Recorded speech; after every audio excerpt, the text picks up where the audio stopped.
এই লাইন দেখে কি মনে হচ্ছে আপনাদের যে দীর্ঘ জ্যাম, ঢাকা শহরের চিরচেনা যানজট?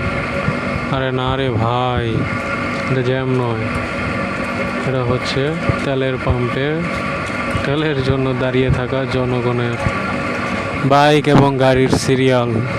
দীর্ঘ লাইনে দাঁড়িয়ে থেকেও জনগণ তেল পাচ্ছে না, ক্ষুব্ধ হতাশ জনগণ।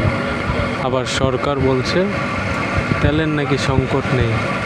তো মাননীয় প্রধানমন্ত্রীর কাছে আমার আকুল আবেদন, তেলের যদি সংকট নাই থাকে, তেল যদি সরবরাহ ঠিক থাকে, তাহলে এত লাইন কেন, এত ভোগান্তি কেন? এটা তো হওয়ার কথা ছিল না।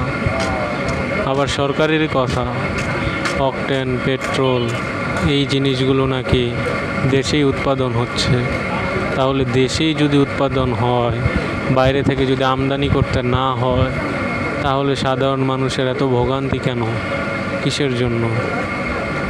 সরকারের কাছে আমার প্রশ্ন রইল।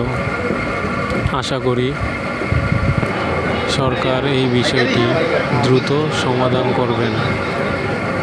মানুষের এরকম ভোগান্তি তো কাম্য নয়।